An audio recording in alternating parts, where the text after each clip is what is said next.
evening, everyone. And thank you for joining us again for our bi-weekly guided meditation and Dharma talk. I'm Vladimir, and I am the founder of the Blue Lotus Meditation and Mindfulness Center here in Brainerd, Minnesota. Brainerd it's in the central part of Minnesota for those of you who may not be familiar with the location. And so tonight's Dharma talk is on mindfulness for school students here in the United States and Canada as well, I believe. Students are heading back to school after their summer vacation. And so each year during this time, we like to focus, on the students and the teachers. Last Dharma talk 2 weeks ago was mindfulness for the teachers and having a mindful classroom so that their students can have an enjoyable year, a productive year, a healthy year, and a year filled with growth and nurturing. And so tonight's Dharma talk is an extension of that mindset, of that growing opportunity and gentleness and acceptance and calmness and balance that certainly our students need during these trying times. Growing up as a student, as high school or middle school or even university can be very challenging and very strenuous and anxiety ridden to some degree. So today is September 2nd, 2024. I am Vladimir, and I'm the founder. And this is the Dharma cat, Gus. He likes to make his presence known every now and then as he joins us. He's a sweet kitten. So again, today is September 2nd, 2024. It's about a few minutes after 6 p.m. in the Central Time Zone. And so just some brief announcements as well. And so our weekly sanghas, our free weekly sanghas for anyone to join. We have a healing sangha, a veterans sangha, new beginning sangha, a rainbow sangha, and a teen sangha, so which may be very much aligned with tonight's Dharma talk for mindfulness for school students. Our teen sangha is a wonderful place for like-minded, youngsters of a teenage age to gather, to talk, to share experiences, share tips and techniques, and ways that they successfully and mindfully navigate, their own growing opportunities. Also, our Dharma Institute, we have a whole selection of new classes that were added, and we've updated a lot of the curriculum as well. And so if you get an opportunity, check out our Dharma Institute right off of our main webpage. One of our newer courses on the 5 precepts is really popular. It seems to be really popular. I like it. It's a good class, and how lay people can adopt the 5 precepts, abstaining from killing, abstaining from lying, stealing, and so forth, to just live a comfortable and well-balanced life as well. So plenty of new classes on the horizon as well. Our teachers certification course also begins October 7th. So registration is open, and it's a 5-month, it's a synchronous course. So we would expect attendance, to be there, for you to be there. We're having 2 offerings for the week, and you only have to be there for one, for it to count for satisfactory attendance for that week. So 2 different opportunities. And get your certification for a mindfulness and meditation instructor. And we delve pretty deeply in Buddhism as well, because that's where it all starts. Right? That's where it all starts, with the Buddha and his teachings. And so we delve, pretty deeply into those topics as well, not just breathing exercises and running a guided meditation or guiding or hosting a retreat, but the philosophy behind it, It's so important. I think it's oftentimes overlooked. And then our Renew Humanity Tour, right, for 2025. We're taking bookings. If you are interested, again, right off of our main page on our website, you can learn more about that. But we'll come to your location for Dharma talks and support, however you like, however you feel to, however you feel it necessary. So let's begin with our 3 jewels, and then we'll jump into the guided meditation and Dharma talk as well. I take refuge in the Buddha. I take refuge in the Dharma. I take refuge in the Sangha. So we do the 3 jewels, right? Honor the Buddha, honor the Dharma, and honor you, the Sangha, right? The spiritual community, right? So it's very important that we begin with those honorifics as well. So tonight's topic, mindfulness for school students. And as we've kind of alluded before, but let's begin by our wonderful guided meditation. And this is, all things change. Understanding that our lives are not the same as they were when we were younger. They won't be the same tomorrow exactly. And certainly 5 and 6 years in the future, they won't be the same either.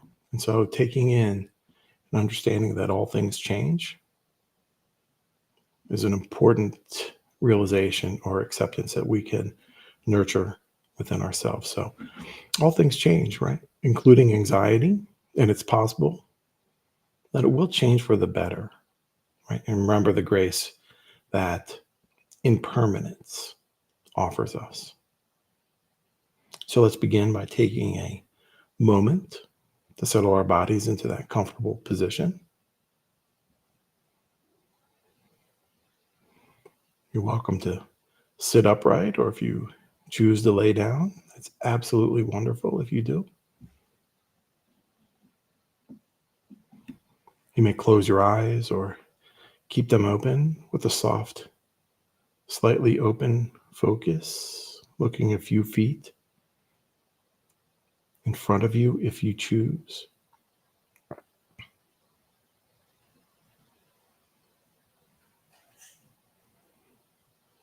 Breathe in.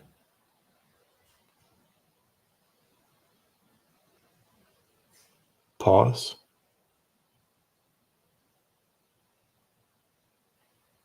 And breathe out.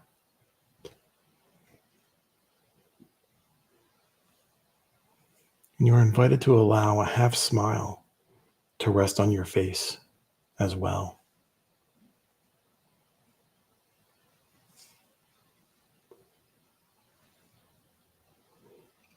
Allow your spine to lift and your shoulders to soften.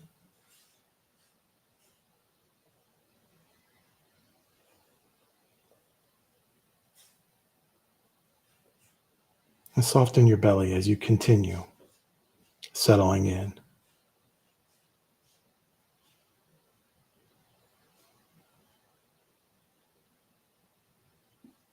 Breathe in.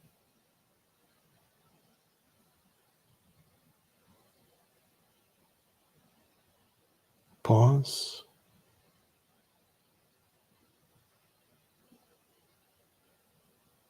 And breathe out.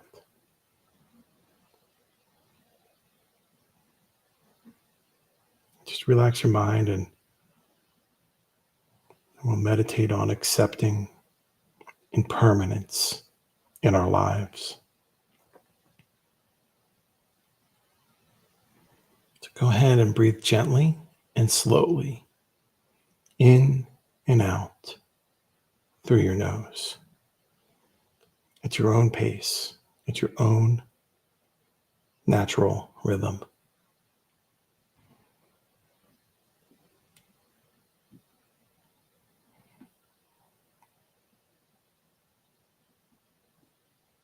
Allow your energy to settle by spending some time just watching your breath.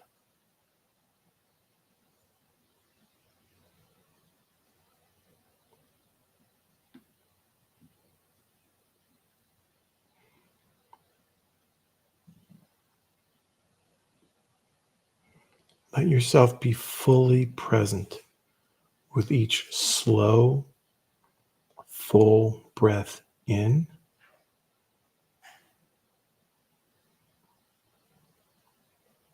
and each slow, full breath out.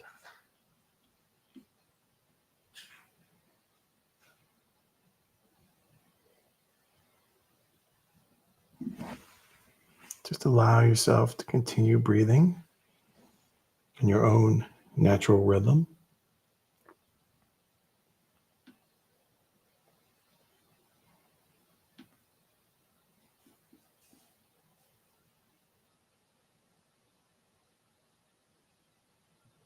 Now think back to the earliest months of your life when you were only a baby. Try to envision what that was like. You can go back as far as you would like.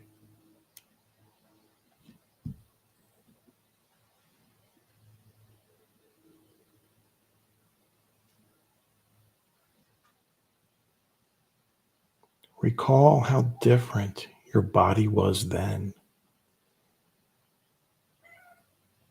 how tiny you were, and how fragile you were.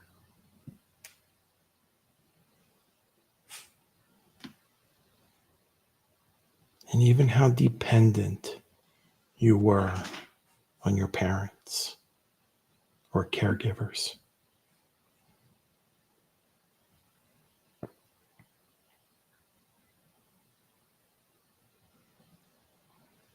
And consider how little you understood of the world.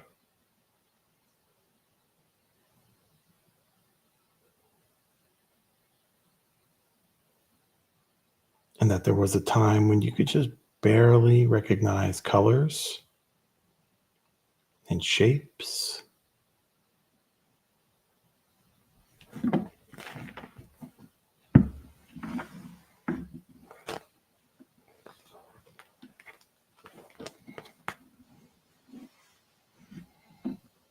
A time when you could not even feed yourself.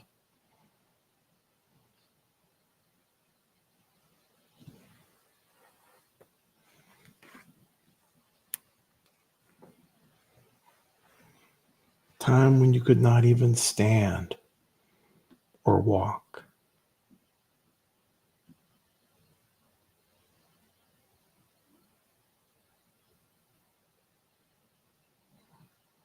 A time when you didn't know how to read or write.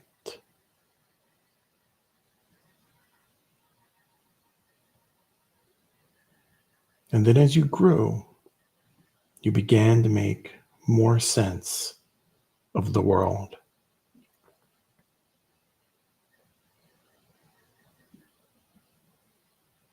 Recalling the things that you once believed that are no longer true.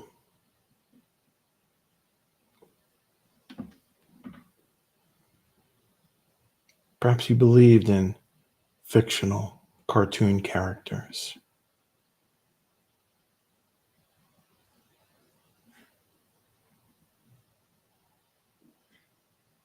Or you held a particular childlike worldview.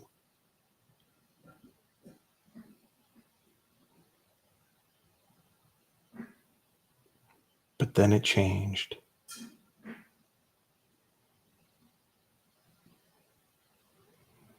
There's very little of your body and your mind that's the same today as it was then.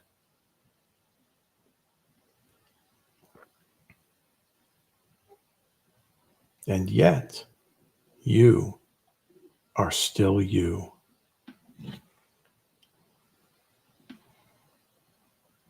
Reflect back on the course of your life.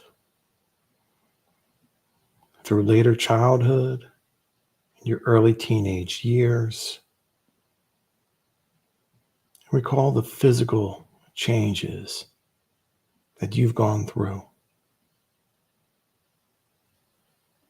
Recall how much you've learned.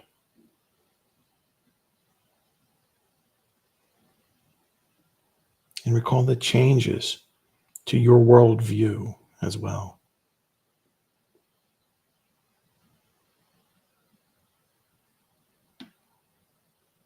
So much has changed in your mind.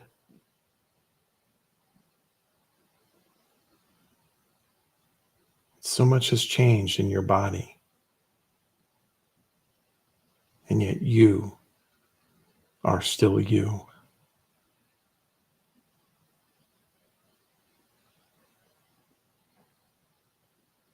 So now go ahead and return to breath awareness now. Noticing the continual movement of your breath.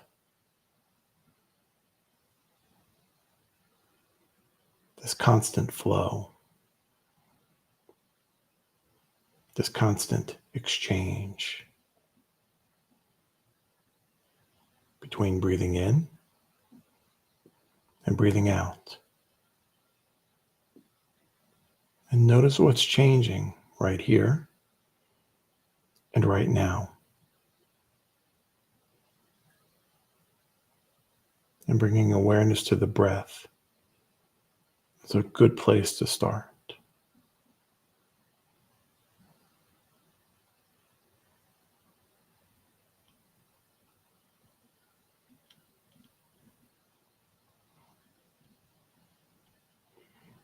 Go ahead and begin to open your eyes slowly and to reorientate yourself.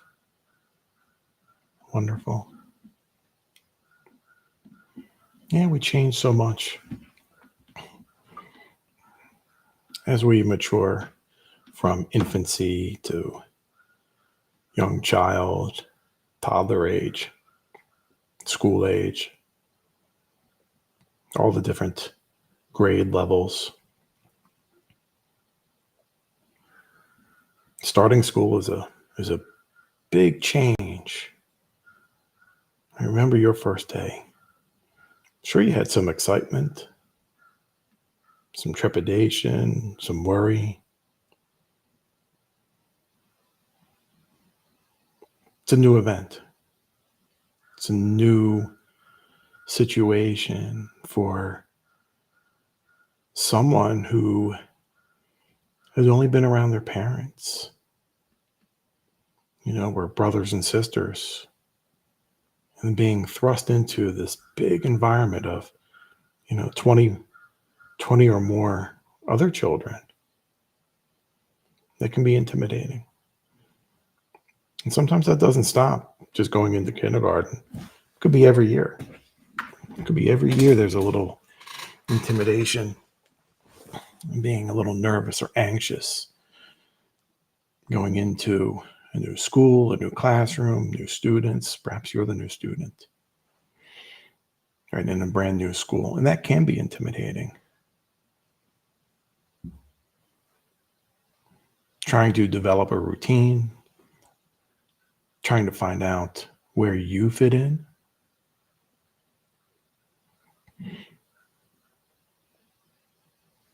Who's the bully? Who's the class clown? What is your social place in that particular order? Sometimes it's hard to find. And that can be very intimidating. Certainly increasing levels of anxiety and uncertainty. And as you get older, that may change a little bit, right?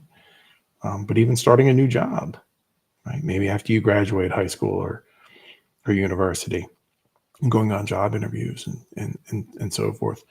So these school years are really good ways to explore how we can, recognize and practice mindfulness for these changing environments, because it doesn't change. Right? There's not much of a difference between going into a new school or a new job in a new office. Still have to try to find your way. But one of the most important things that I can relate to everyone is just be yourself. Don't have to be the loudest. You don't have to be the quietest unless that's your choice. Maybe there's, certainly there's that uncertainty and you want to see, where do I fit in? Are they going to like me? Are they going to not like me? True stories. Every time I went to a new school with my name, Vladimir, I was always looked at, especially in the 1980s, right? With the Cold War going on and just that general understanding or that the atmosphere during those times. And so I had to learn to be myself, right? Not try to pretend I'm someone that I wasn't.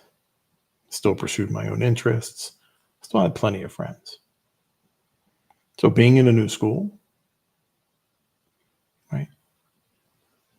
Being yourself, practicing the mindful breathing. Before maybe you ride the bus, you can close your eyes for a few minutes on the bus. Other students are probably sleeping. They'll never notice. So you can practice your mindful breathing. Or if you live close and you walk, you can practice mindful walking to school. Mindful walking between classes. Plenty of opportunities to help minimize stress and anxiety in a new school. But suppose you're just staying in school, but you're going into a new grade, right? Maybe going into 7th grade to 8th grade, or 9th grade into 10th grade.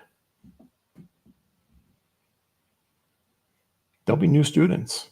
So just like on that, the topic a few moments ago, coming into a new school, how the student feels. When you go into a new grade, chances are there may be some new students. Right?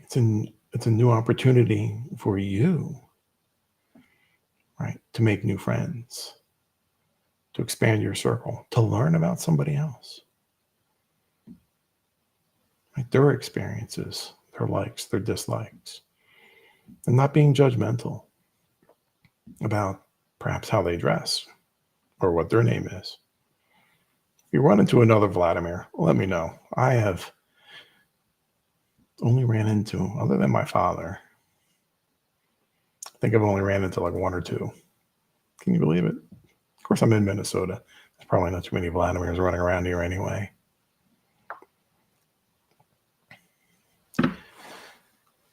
And it's an opportunity for you to develop a new routine or a healthy routine for yourself. Maybe you were a little unstudious last year, right? And you want to be that new you, right? It's a good time, right? It's absolutely a good time to adopt a healthy routine. Maybe you do mindful walking to school or mindful breathing on the bus ride to school.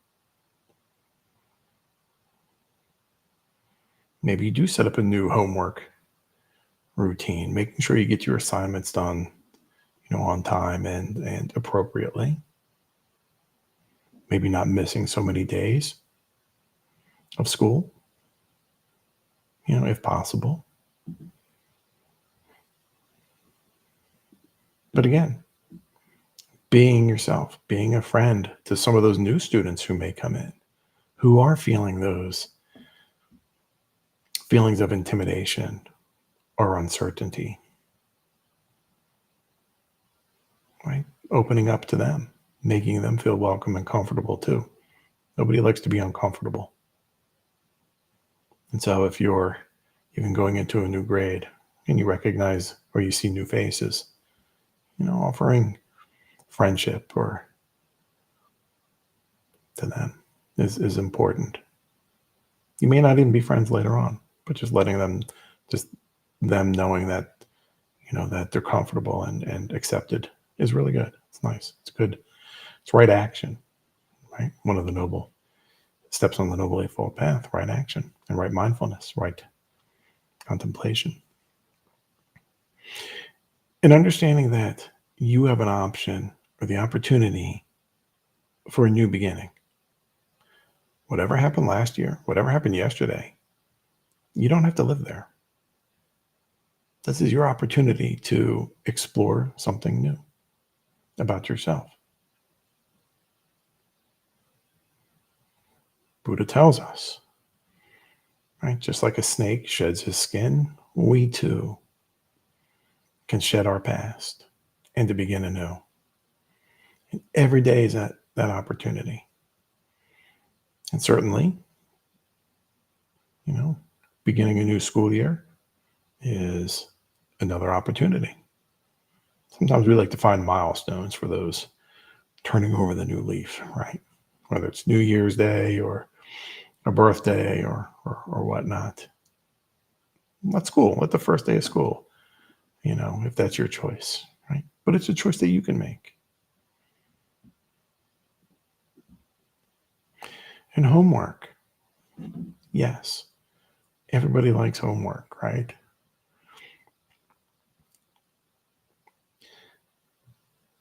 Depending on the class, depending on the teacher, right? There's going to be certain amounts of homework, but don't rush through them.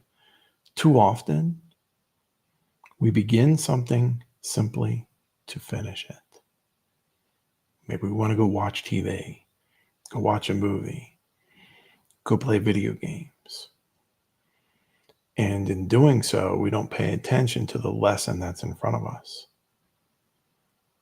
Even if it's mathematics or history or home economics, whatever it is, right? I don't know if they still offer home ec in classes. I don't know. I think they do. But the point is, don't rush. Right? Not rushing that moment just to be in the next takes away from that moment. Right? You may wonder why I am never going to use the Pythagorean theorem again. Maybe, maybe not. But don't rush the moment. If you find yourself in need of a study friend, maybe that new student who came into the class, they may need someone as well. So you can reach out to them. Right? We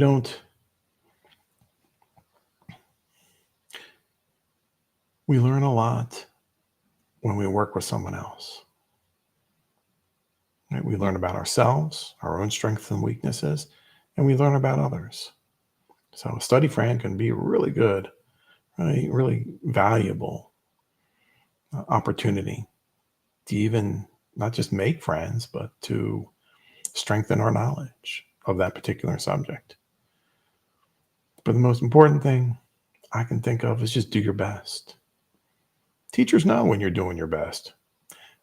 They also know when you're not doing your best. You are just, I'm going to get something down on paper so I can go play my video game, whatever it is you play.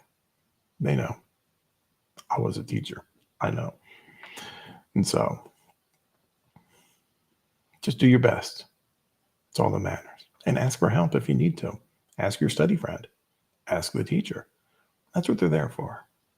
And teachers don't become teachers just to teach. They teach because they want to help nurture minds. So they're there for you. Which is a part of our student-teacher relationship, right? So they're there to help, right?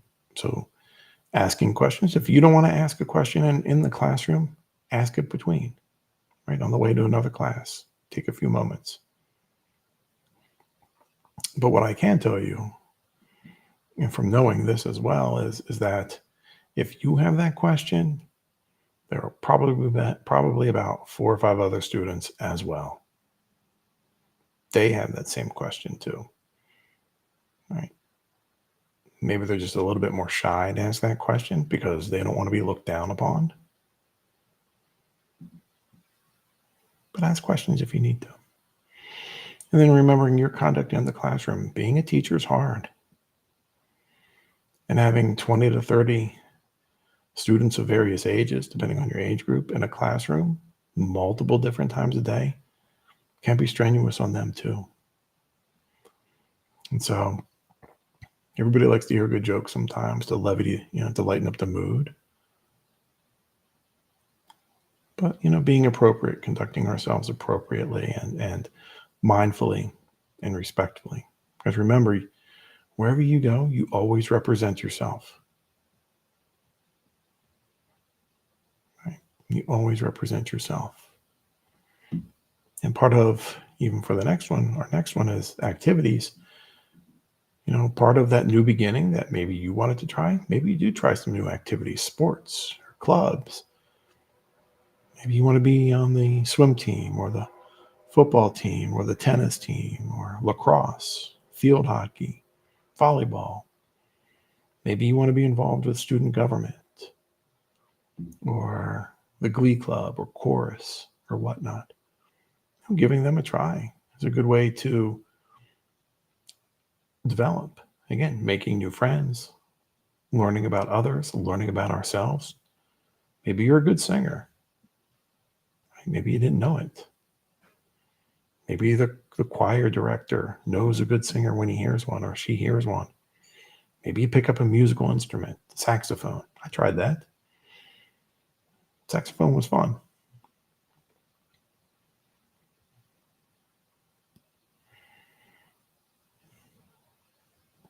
Now, this year, there's also been many school districts are identifying and coming up with new policies and regarding cell phones in the classroom. Knowing that cell phones are a distraction and they don't promote the learning that the smartphone was supposed to really kind of nurture or promote, but really just being more of a distraction. So knowing that your cell phone is not your best friend. The person sitting next to you could be. Cell phones can be distractive and they hurt minds, right? Not the phone itself, right? That's just an item, but the content that so we so often view when we should be looking at, the textbook or listening to the period of instruction that we're in. So being mindful of, they have their place, they certainly do. Just being mindful of where you are with that device, right? Being mindful of the teacher who's up there trying to help you, right? And so you're not distracting yourself looking at Instagram, Snapchat, or listening to music on SoundCloud or other places. They have their cell phones have their place. They do, and all the technology that's available. But remember, you are the most important technology out there. And so nurturing yourself is why you're in school, even if you don't think so. So it's a new opportunity for many of our youth this year, right? Going back into school, practicing mindfulness. Maybe, and I don't know why I didn't think about this until just now, maybe you want to start a mindfulness club. Let me know. If you need an advisor, let me know. I can help you with that, especially with our Teen Sangha. It's an opportunity, or our Young Lotus, right? Our Young Lotus youth groups. Maybe you want to start a mindfulness and meditation chapter or club. Let us know. We'll help you out. That's what we're here for, helping promote mindfulness all over the globe, right? All over the globe. So we're so happy to help out in those regards. And so thank you so much again for coming out today. Our next talk is on September 16th. So in 2 weeks, right? Be sure to set up the notifications if you like, or just know that we broadcast bi-weekly. So every other Monday, It gives us time. And the reason why we don't do it every week is to give us time to reflect upon, what the Dharma talk is, and to practice it, and to see the developments and the positive aspects that were talked about, and how they kind of influence, to give them time in our lives. So with that, we will end with the 3 jewels. I take refuge in the Buddha. I take refuge in the Dharma. I take refuge in the Sangha. Satu, Satu, Satu. And my dear friends and practitioners, again, thank you all for coming out tonight and educating your mind with the Dharma and a guided meditation for our students and so forth. Many blessings to you, and we will see you all in 2 weeks. And feel free to reach out via Messenger or YouTube comment, whatever you choose, email, whatever.